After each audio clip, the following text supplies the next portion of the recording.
Kecantikan alam, keanekaragaman fauna, dan taman laut yang luas membentang bagai surga.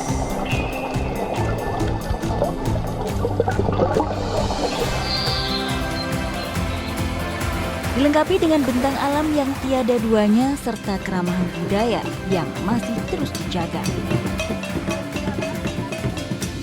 Inilah pesona pulau-pulau kecil di Sulawesi Tenggara.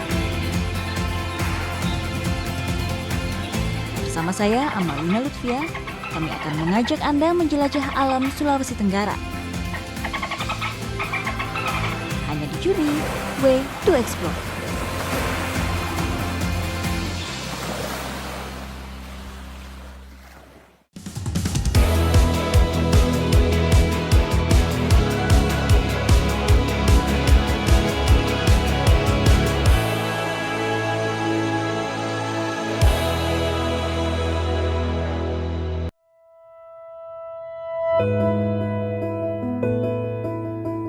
Hai Travelers, kali ini saya akan mengajak Anda untuk menjelajah beberapa lokasi wisata di Sulawesi Tenggara. Dimulai dari Kabupaten Wakatobi. Wakatobi adalah wilayah kepulauan. Namanya diambil dari akronim 4 pulau, Wangi-Wangi, Kaledupa, Tomia, dan Binongko. Nah, untuk mencapai Wakatobi, Travelers harus membeli tiket menuju Kendari, lalu melanjutkan perjalanan dengan pesawat ATR untuk landing di Pulau Wangi-Wangi yang menjadi akses masuk ke kepulauan ini.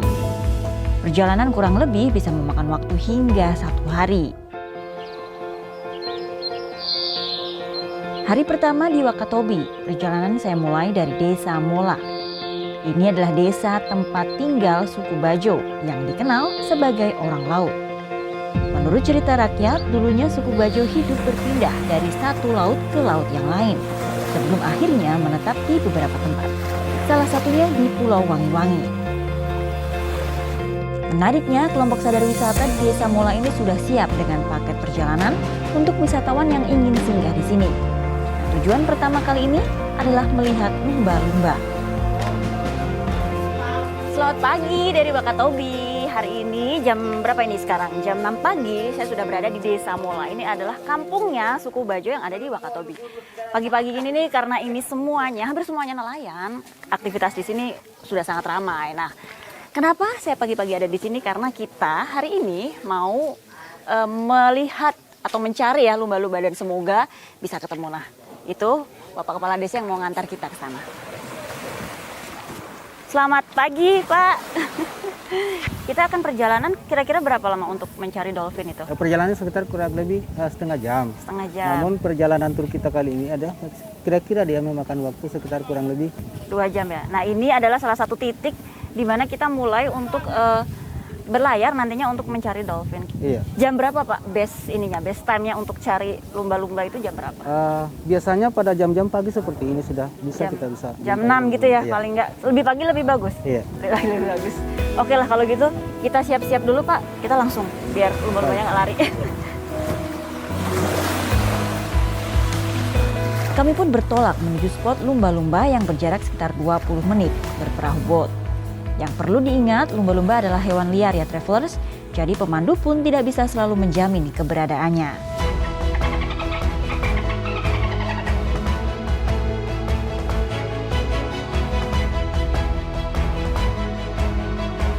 Namun kali ini kami sungguh beruntung. Tak sampai 30 menit menuju ke titik lumba-lumba, 1-2 ekor mulai terlihat melompat.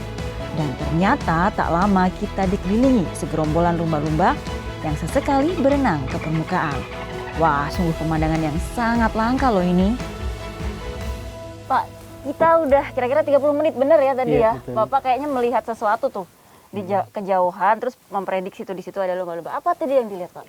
Burung dulu, Burung laut. Burung laut. Kemudian setelah beberapa menit kemudian saya melihat lumba-lumba lagi melompat. Lumba-lumba. Dan membuat saya yakin bahwa di sana itu ada lumba-lumba. Dan memang kelompok lumba-lumba. banyak sekali ya. Ini pertama kali Pak saya lihat lumba-lumba ini sedekat ini dan sebanyak ini. Dan mereka juga mereka tidak terganggu ya. Iya. Karena sudah terbiasa hidup dengan nelayan. Kalau lumba-lumba untuk suku Bajo di sini seperti apa artinya? Di samping dipercaya oleh nelayan suku Bajo bahwa lumba-lumba adalah bagian daripada pembawa rezeki. mereka juga sering menolong nelayan suku Bajo yang kadang mendapatkan musibah di tengah-tengah laut. Jadi memang sudah sangat seperti sahabat ya buat nelayan Bajo, makanya juga tidak pernah diburu dan selalu di bukan lagi sekedar sahabat, tapi mereka bersaudara dengan suku Bajo. Selanjutnya dalam paket wisata di Mola, setelah melihat lumba-lumba, saya lalu diajak untuk naik kano atau perahu kecil masyarakat tanpa mesin untuk berkeliling desa. Sebagian besar rumah suku Bajo di Mola masih berbentuk rumah panggung atau rumah tancap, begitu mereka menyebutnya.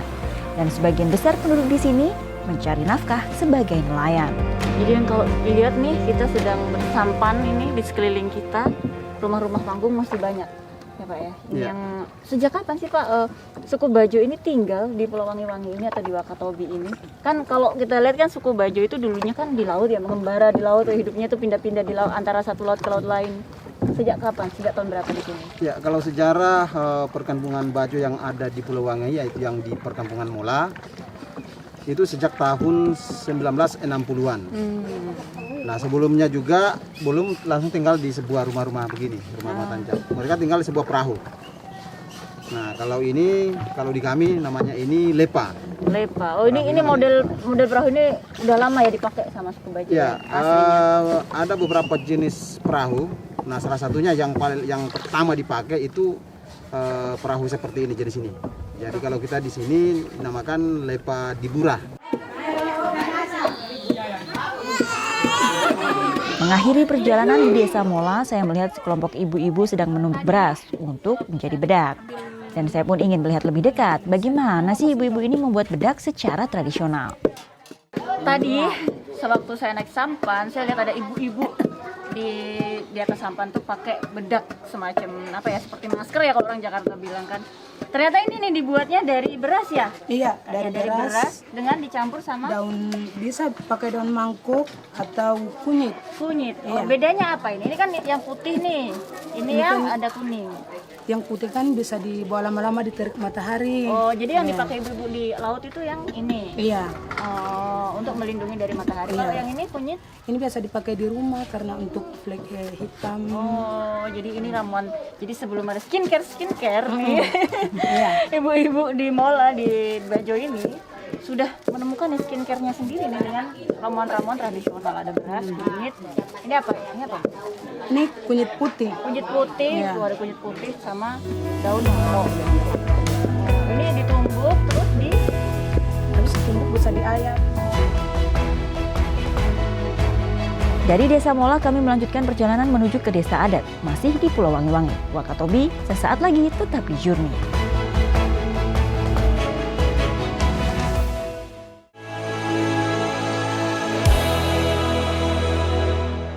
Jelajahi cara baru mendapatkan informasi. Download Metro TV Extend sekarang.